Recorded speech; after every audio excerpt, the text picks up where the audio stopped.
Bana, kuna wakati tunajiuliza sana juu ya inakuwaje kama ikiwa mataifa ya Afrika, yani hususan mataifa ya Afrika ya Mashariki, kama endapo yataingia moja kwa moja, yani kwa mlango wa mbele, si kwa mlango wa nyuma, katika vita vya Irani na Marekani. Yani hii inawezaje kama iwapo mataifa ya Afrika ya Mashariki ama Afrika kwa ujumla yakijiingiza kwa moja, yani si kwa mlango wa nyuma, na vita kati ya Marekani na Irani.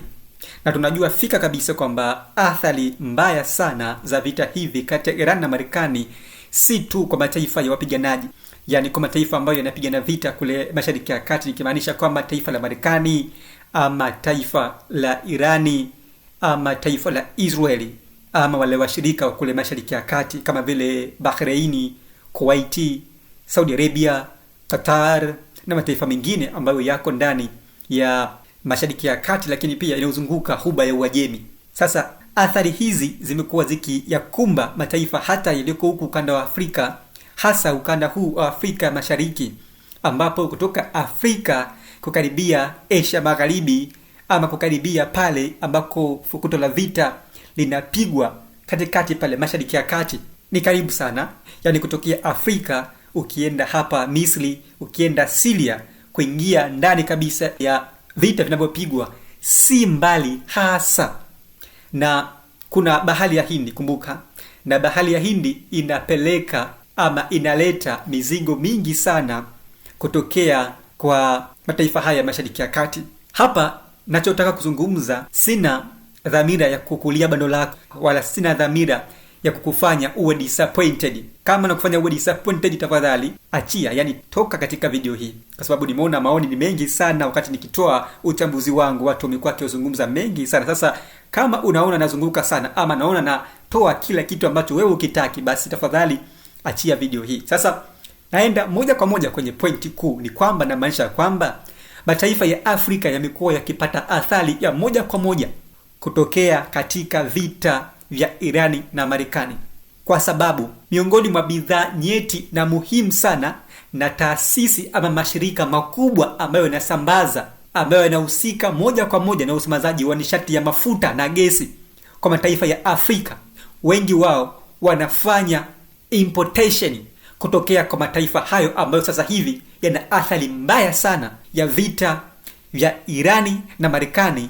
na Israeli, ambapo kwa sasa njia za mashirika na mataasisi makubwa ambayo huwa yanafanya uingizaji kutokea kule Mashariki ya Kati, njia kubwa kabisa ni mlango wa bahari wa Hormuz, ambao mlango huu kwa sasa umepigwa lock, yani no one can knock there, na iko wazi kabisa hakuna hata taifa moja ambalo linaweza likafika pale na kuweza kufanya usafirishaji wa nishati ya gesi na mafuta. Siku ya juzi tayari Irani, baada ya kushambulia meli ya Marekani ambayo ilizaniwa kwamba ni meli ya Pakistan, lakini kwa mujibu wa taarifa ni meli ya Marekani ambayo ilikuwa na ushirika wa Pakistan. Kwa hivyo Pakistan alikuwa ni mlango wa nyuma. Sasa baada ya kulipua meli hile pale ambayo ilidaiwa ya Pakistan kumbe ni ya Marekani, Irani imefunga mazima kabisa mlango wa bahari, ambapo hapo awali kulikuwa hapo na utokaji na uingiaji wa baadhi ya meli ambazo Irani ilisema yale mataifa ambayo hayana kabisa na uhusikaji wa moja kwa moja na mzozo huu wa Iran na Marekani, aliruhusu mataifa hayo kuweza kupitisha meli zake na kuingiza na kutoka. Sasa baada ya Pakistan kuleta uchawa kupitia Marekani kupitisha meli yake hile pale ambayo ililipuliwa na vikosi vya jeshi la walinzi wa mapinduzi ya Kiislamu, yani IRGC, Irani imechukua uamuzi wa kufunga mazima mlango wa bahari wa Hormuz, na imesema kwamba hakuna mtu yeyote anayeruhusiwa kukatiza, kupenyesha wala kupitisha chochote, yani kiwe kifaa awe mtu ama kiwe kitu gani, akiruhusiwi mazima. Na imesema kwamba atakayejaribu kuthubutu kufanya chochote ndani ya mlango wa bahari wa Hormuz, basi atasambaratishwa kama inavyosambaratishwa miji mbalimbali ya Israeli, lakini pia na miji mbalimbali ya Mashariki ya Kati, yale mataifa washirika wa Marekani, Kuwait, Bahrain, Qatar, Saudi Arabia pamoja na wengineo. Na hapa mimi sisemi kwamba mlango wa bahari wa Hormuz unaweza kufunguliwa leo, kesho ama kesho kuta, kwa sababu vita ndiyo kwanza vingali kwanza, yani vita ndiyo kwanza vingali katika mwanzo, kwa sababu mataifa mbalimbali washirika na vikundi mbalimbali vya kijeshi na makundi mbalimbali ya upinzani ambayo yalikuwa yakifanya kazi kwa ukaribu zaidi na kushirikiana moja kwa moja na Irani, na wengineo pia walikuwa kwa kushirikiana moja kwa moja na Marekani. Yale makundi yote yameungana hivi sasa na kuweza kuzalisha jambo moja linaitwa wimbi la mashambulizi ya pamoja. Yani wameshika silaha wakisema sasa tunamsapoti moja kwa moja Irani na kwenda kuishambulia na kuisambaratisha ardhi ya Wazayuni, Israeli. Tumeshuhudia jana juzi kundi la Hezbollah, kundi la Wayahouth na makundi mengine kama vile makundi ya Makawama, makundi ambayo yanapatikana sana kwa wingi sana nchini Iraq. Makundi mengi sasa yamejitambua, yamejirudi na wamejua kwamba Marekani ni mdhalimu, Marekani si mtu mzuri, na wamekwenda kuchukua silaha. Sasa hawashambulii tena serikali, yaani yale makundi yote ya upinzani hayashambulii tena serikali za Ghuba ya Uajemi, bali wanashambulia Wazayuni, bali wanashambulia watu wa shirika wa Marekani. Na wamesema kwamba ndo vita vimeanza rasmi, na wanaanza rasmi kuishambulia Israeli. Kama ilikuwa bado wanalega, sasa ndivyo ambavyo wameanza rasmi kuishambulia Israeli. Sasa Israeli atapokea kichapo kama ilikuwa ni kutwa mara 3 kama dozi ya dawa mseto wa malaria, kutwa mara 3. Sasa Israeli anapata dozi ya masaa 24. Yani tena si kutwa mara 3, kwa sababu Irani ilikuwa ikishambulia kwa wingi sana muda wa usiku, ule muda ambao watu wengi ndio wanakwenda kupumzika, ule muda ambao watu wengi ndio ambao wanawaza kwamba kesho tutaamka vipi. Wao ndio wamekuwa wakishambulia Israeli, na Israeli imekuwa ikipokea mawimbi ya mashambulizi mazito sana. Jana kama umekuwa kufuatilia kwa karibu sana, Kuwait imeshambuliwa katika uwanja wake wa ndege, uwanja wa ndege wa kimataifa wa Kuwait ukashambuliwa, na Kuwait ikathibitisha kwamba jeshi la Irani, jeshi la walinzi mapinduzi ya Kiislamu IRGC, imezima na imesambaratisha mifumo yake ya ulinzi, yani ulinzi wa anga wa Kuwait sasa hivi haufanyi kazi. Kwa hivyo makombora, drones zinaingia Kuwait bila kudhibitiwa, kwamba Irani imefunga rasmi mfumo wa ulinzi wa anga, yani zile rada za Kuwait sasa hivi hazifanyi kazi kabisa, ni mwendo wa kichapo tu. Na kama nakumbuka vizuri ni kwamba Marekani hivi karibuni, siku ya juzi kwa mkia jana mpaka hivi leo, amepeleka Mashariki ya Kati kikosi maalum cha kusaidia ili kwa kila ambacho yeye amesema kuweza kufungua mlango wa bahari wa Hormuz, jambo ambalo aliwezekani. Yani amepeleka meli mpya aina ya aircraft carrier ambayo ina uwezo wa kubeba ndege chache baharini. Kwa hivyo amepeleka wanajeshi wake, vikosi karibu viwili, wanajeshi wapatao 1000 katika meli hiyo, ambayo sasa hivi inakaribia kufika Mashariki ya Kati. Kwa mujibu wa taarifa ambazo zimeendelea kutokea Mashariki ya Kati, zinasema kwamba wanajeshi wake kutokea nchini Marekani tayari wamewasili Mashariki ya Kati katika eneo la kivita kwenye kambi ndogo ya kamandi kuu ya Marekani, yani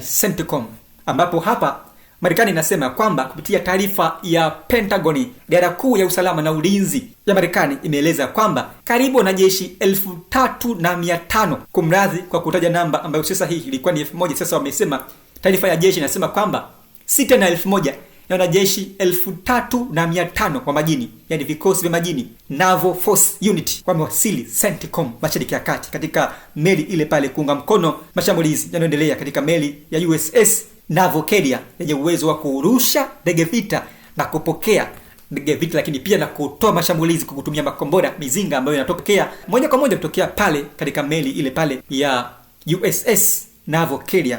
Pentagon imesema kwamba wanajeshi hao wamewasili Mashariki ya Kati katika kamandi kuu ya Marekani CENTCOM kupitia meli ya mashambulizi ya angani julikanayo kama USS Tripoli, ambayo walifikia katika eneo la kuwajibika, yani eneo la kimkakati, eneo la kutolea mashambulizi, wakiwa na takriban idadi ya wanajeshi 3500 wakiwa ndani ya meli hiyo ya USS Tripoli aina ya LHA-7. Sasa hapa unaweza ukaona kwamba ni kwa namna gani vita vya Iran na Marekani bado vinatia chafya kwa kuchochea athari kubwa na mbaya sana kwa mataifa ya Afrika, si tu Afrika bali ni Afrika ya Mashariki. Sasa Jambo kubwa sana ambalo ninakwenda kulizungumza hivi sasa ni namna ambavyo mataifa ya Afrika Mashariki, mataifa ya Afrika moja baada ya lingine yameanza kujiingiza ima kwa mlango wa nyuma,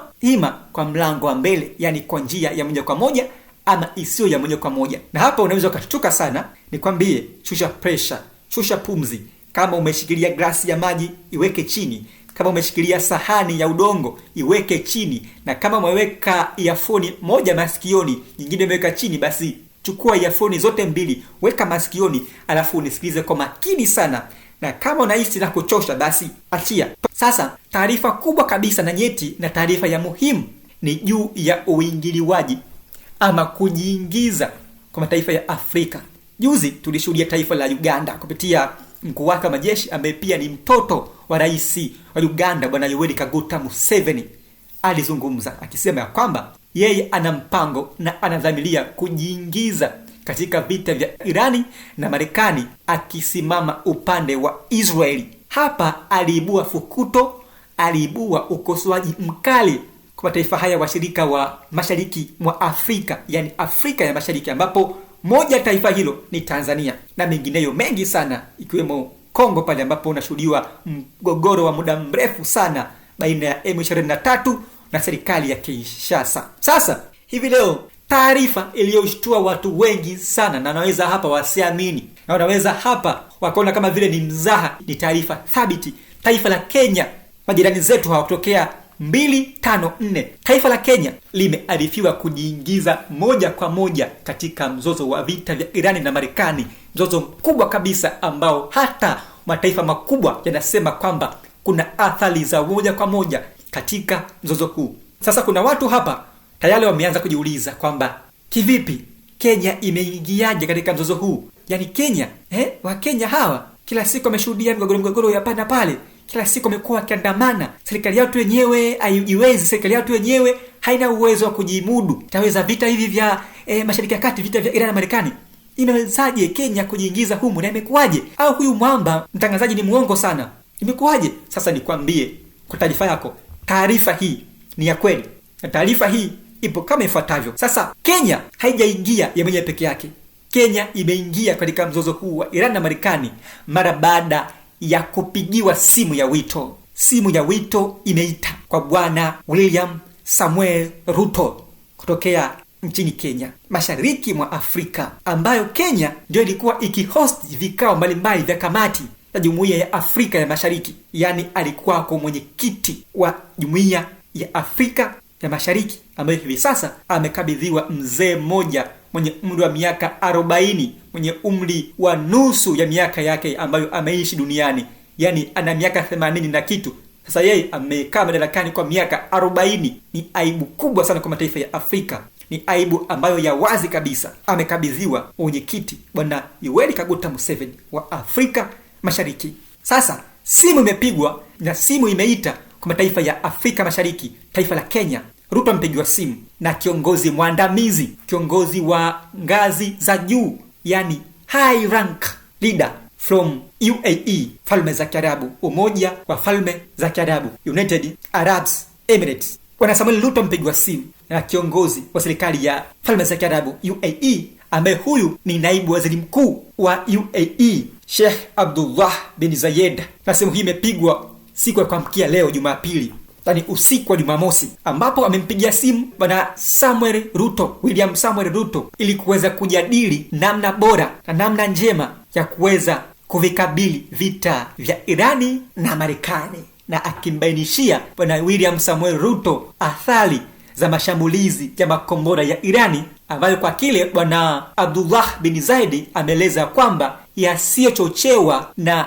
UAE na nchi za kikanda, yani nchi zile za Kiarabu kule Mashariki ya Kati zenyewe hazijachochea mashambulizi haya makali ambayo wakati mwingine yanazikumba hizi nchi, ikiwemo nchi ya UAE. Bwana Ruto amepigiwa simu, japo majibu ya Ruto hayakubainishwa kwa taarifa hii ambayo ameitoa naibu waziri mkuu wa UAE Bwana Abdullah bin Zayed, ambaye alisema kwamba amezungumza si tu na Kenya bali pia amezungumza kwa njia ya simu na kiongozi wa Iraq, amezungumza kwa njia ya simu na kiongozi wa Angola, amezungumza kwa njia ya simu na kiongozi wa Afghanistan, wote hao akiwasimamisha pamoja, akiwanenea neno moja, namna ya kuweza kuvikabili vita vya Iran na Marekani kule Mashariki ya Kati. Sasa taifa kama Kenya, taifa mpeche, taifa ambalo lenyewe tu ndani ya Kenya siasa zake majina lukuki, mara kina Kasongo, mara kina sijui nani, wataweza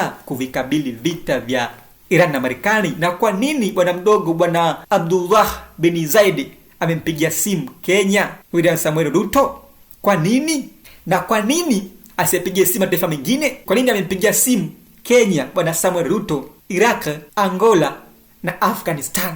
Kumbuka kuwa ni kwamba bwana mdogo, bwana Abdullah bin Zayed, huyu ni naibu waziri mkuu wa UAE, lakini pia ni waziri wa mambo ya kigeni wa UAE. Kama tulishakushuhudia hapa nchini Tanzania, kuna baadhi ya nyadhifa zilitokea kama hivi. Alikuwako naibu waziri mkuu, pia ni waziri wa nishati. Naomba kumstiri jina lake kwa sababu sasa hivi hana tena wadhifa, hana tena cheo. Naomba jina lake niweze kumstiri kwa niaba yake na kwa heshima na taadhima na kwa mujibu wa itifaki, na mimi nikiwa kama mkuu wa itifaki, chifu mkuu wa itifaki, basi nasema kwamba jina lake nalistiri hapa. Lakini alikuwa na vyeo hivyo viwili, yani naibu waziri mkuu na waziri wa nishati. Sasa huyu pia naye pia bwana mdogo, bwana Abdullah bin Zayed, pia naye ni waziri wa mambo ya kigeni wa UAE, lakini pia ni naibu waziri mkuu wa UAE.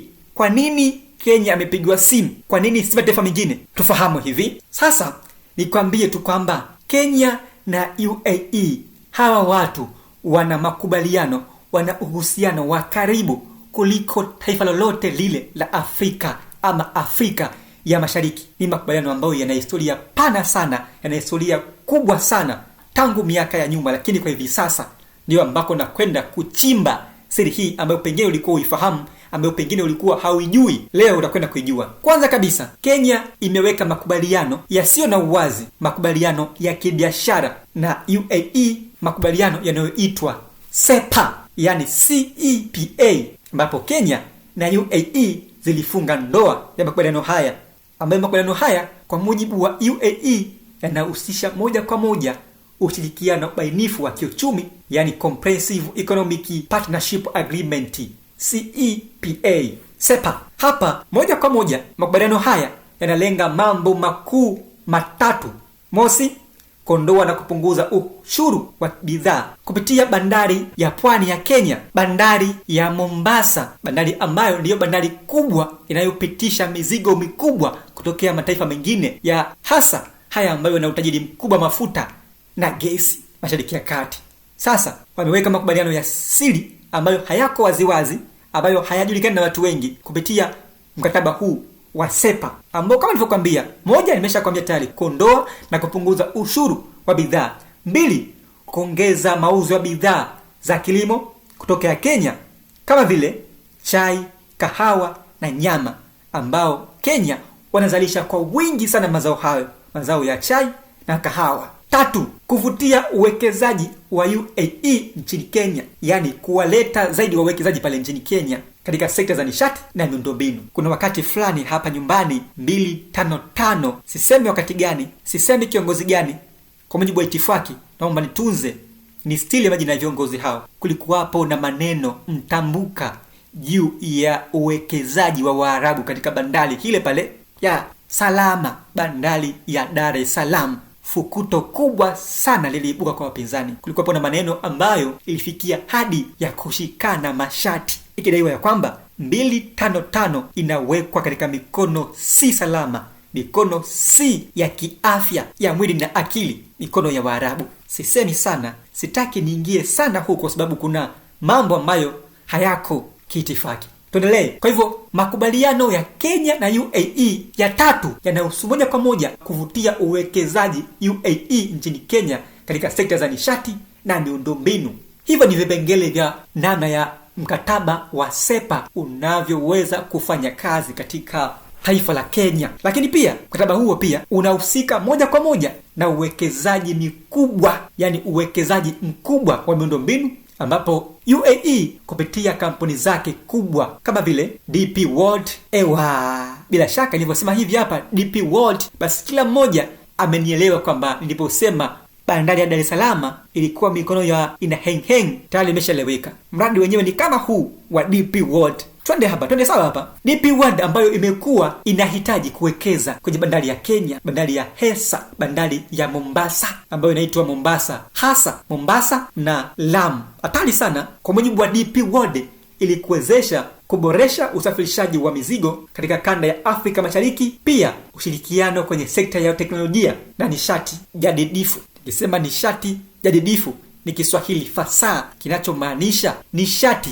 lengwa kwa taifa husika na ukanda mzima wa Afrika Mashariki. Nishati hitajika, nishati iliyo katika soko kwa lugha nyepesi. Patamu sana hapa. Mkataba wa SEPA unaenda mbali zaidi, unahusisha moja kwa moja soko la ajira, ambapo UAE imeahidi kutoa ajira lukuki kwa vijana jenzi wa Kenya, kuweza kuwatuliza wa Kenya, kuleta vulugu mbalimbali, kuleta patashika ambazo zimewahi kushuhudiwa nchini Kenya, kubwa kabisa ikidaiwa kuwa ni uhaba wa ajira, jambo ambalo hata nyumbani 255 kuna uhaba mkubwa sana wa ajira. Vijana lukuki mpaka hivi sasa hawana ajira, ingalipo tayari wana vyeti katika mikoba yao, mikoba waliokuwa wakitumia kubebea madaftari, kubebea vitabu wakiwa vyuoni na mashuleni, sasa inatunza vyeti vyao. Soko la ajira, UAE imeahidi kuboresha kwa Wakenya, lakini pia kuongeza idadi kubwa ya ajira kwa vijana jenzi wa Kenya, ambapo UAE imeahidi kuwachukua vijana lukuki kuwapeleka UAE kufanya kazi, ikiwemo katika miji ya Dubai, katika mji wa Abu Dhabi na Sharjah, katika sekta mbalimbali za hotels, wakiwa kama mahotel managers na mahotel supervisors na customer cares. Hatari sana, kuwa makini sana hapa kunisikiliza. Yaani nimekwambia kama umechomoa earphone moja masikioni, iweke nyingine ziwe mbili, unisikilize vizuri na kwa makini mkubwa sana. 4. SEPA inahusika moja kwa moja na uwekezaji katika usafiri wa anga na utalii. Mashirika ya ndege kama vile Emirates, Etihad na Kenya Airways ina safari za kila siku kati ya Nairobi na miji ya UAE. Hii ikiwa ni katika moja ya makubaliano ya mkataba wa SEPA.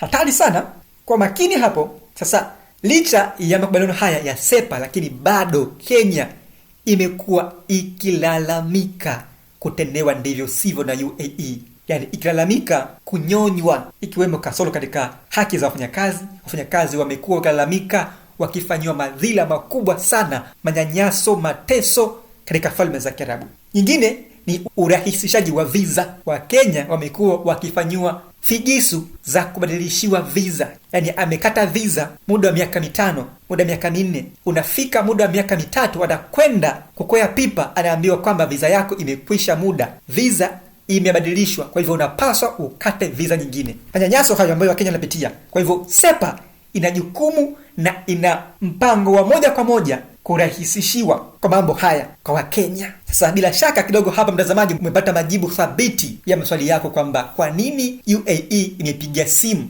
Kenya 254 na sio Tanzania na sio Kongo na sio Uganda na sio Rwanda. UAE ina uwekezaji wake wa kutosha nchini Kenya. Waarabu wanapenda sana kahawa, Waarabu wanapenda sana chai. Wanazitoa wapi? Nchini Kenya. Sasa Waarabu wana miradi yao mikubwa ambayo inaelezwa kuwa ya kinyonyaji. Mradi mkubwa kabisa wa DP World, mradi ambao una dhamira ya kubadilisha muonekano, utendaji kazi na mifumo ya utoaji huduma wa bandari kuwa kama falme za Kiarabu. Kwa hivyo UAE imesimika makazi yake nchini Kenya 254, na ndio maana naibu waziri mkuu na waziri mambo ya nje wa UAE, mimi hata nimuite bwana mdogo kwa sababu bado ni bwana mdogo sana huyu, bwana mdogo Abdullah bin Zayed, wao wanamuita Sheikh Abdullah bin Zayed wa UAE, kapiga simu nchini Kenya, kampigia William Samoei Ruto na kumwelezea hilo. Je, swali linaibuka hapa kubwa kabisa, Kenya 254 itachukua jukumu gani kuweza kujibu kile ambacho UAE imekihitaji kwa Kenya? Yani kwa kile ambacho amesema kusaidia vita vyake vinavyoendelea kule Mashariki ya Kati. Na hapa ni kondoe kidogo giza katika ukungu wa macho yako, ni kwamba Kenya ana uwekezaji mkubwa sana na Marekani, yani uwekezaji mkubwa mno na Marekani. Kuna dalili za wazi kwamba huenda Marekani, bwana mkubwa mzee wa hovyo Donald Trump, amempigia simu UAE na kumwambia kwamba afanye mazungumzo na Kenya. USA, Marekani, ina kambi yake pale nchini Kenya. Huenda kuna jambo hapa limefanyika. Sikwambii kwamba ni ukweli, sikwambii kwamba iko wazi, sikwambii kwamba ni na ushahidi, hapana, ila kulingana na insights mbalimbali na kulingana na mazingira muktadha ulivyo, Kenya kuna uwekezaji mkubwa sana, kuna ushirikiano wa karibu sana kuliko taifa lolote lile la Afrika kwa Marekani. Yani Marekani amewekeza bezi yake pale Kenya, yani ana kambi ndogo pale Kenya. Sasa huenda simu ya bwana mdogo bwana Abdullah bin Zayed kwa Ruto ikawa na maana kubwa sana vita vya Irani na Marekani, kwa sababu sasa hivi Marekani amekuwa akihitaji msaada wa karibu sana kwa mataifa mengine kabisa nje ya mataifa yake washirika wa awali, yani umoja wa NATO, umoja wa kule mataifa ya Ulaya, mataifa ya Magharibi. Sasa anatafuta njia za panya kuweza kupata msaada mkubwa sana, msaada ambao anaamini kabisa utamsaidia kuweza kukidhi ama kuvikabili vita vya Irani, mzee mzima ambaye kila siku amekuwa akishambulia kila kona Mashariki ya Kati mpaka waseme. Na mpaka hivi sasa, kwa mujibu wa taarifa, kwa habari ambazo zimenifikia hivi punde, kwamba Irani tayari imeshashambulia kwa makombora mazito, makombora ya kizazi kipya, makombora mapya katika miji mikubwa ya Israeli, ambapo kwa mujibu wa television ya Irani imeeleza kwamba miji ambayo imeshambuliwa na Irani, jeshi la walinzi wa mapinduzi ya Kiislamu IRGC, ni pamoja na miji ya Tel Aviv, mji wa Haifa, ambapo taarifa ya television ya taifa inasema kwamba makombora hayo ni makombora ya masafa marefu yaliyokitwa katika miji hiyo ambayo nimetajia hapo, kama mwendelezo wa mashambulio makubwa kabisa ya Irani kuwahi kufanyika, ikiwa ni katika majibu ya kulipiza kisasi dhidi ya mauaji ya kinyama, dhidi ya mauaji ya kikatili ya viongozi wakubwa wa Iran, lakini pia na raia wasiokuwa na hatia miji mbalimbali ya Iran, kama mji wa Tehran, mji wa Mashhad na mji wa Isfahan. Sasa vita ni vikubwa mno Mashariki ya Kati, na vita hivi athari yake ni kubwa sana mataifa ya Afrika, hasa mataifa ya Afrika Mashariki. Unafikiri athari kama ambazo UAE imeanza kupenyeza, imeanza kujipenyeza Kenya, athari ni kwa namna gani endapo Irani itasema kwamba kwa kuwa mataifa haya yameanza chokochoko yakifuatiwa na Uganda, sasa ni Kenya, basi ngoja nipeleke kakombora kamoja kama masafa ya kati kule ukanda ule nikakomesha ile bandari pale ya Mombasa ya UAE. Itakuwaje? Hayo ni maoni yangu tu ya ubashiri. Je, wewe unasemaje? Yapi maoni yako? Basi ruhusu hapo maoni yako, andika maoni ya kutosha, andika maoni lukuki. Lakini mimi jina langu naitwa Chifu Mkuu wa Itifaki, ni ambaye nimekuletea simulizi hii tamu na simulizi hii ya uchambuzi wa kina kutokea vita vya Iran na Marekani Mashariki ya Kati, uchambuzi uliotukuka. Ni kuombe sana usiache kusubscribe, lakini pia nifuate pale Instagram ukanifollow, napatikana kama Afisa3_official kwa hayo na mengine mengi. Pia nicheki pale kwa huduma ya matangazo bora kabisa, matangazo adhimu, matangazo ambayo unataka yaonekane pia katika chaneli hii ya Yohoma TV, matangazo ya biashara, matangazo ya huduma, matangazo yoyote yale ambayo wewe unahitaji kabisa kufikia umma ama kufikia watu wengi. Basi nicheki pale Instagram, andika Afisa3_official, yani Afisa3_official, tuweze kwenda sambamba na kwenda sawia kabisa katika kile ambacho wewe unakihitajia. Mwenyezi Mungu akujalie wingi wa afya njema na mwenye kuimarika kwa afya ya akili na mwili. Hadi wakati mwingine, bye bye kwa hivi sasa. Usisahau kusubscribe, like na kubonyeza alama ya kengele. Asante.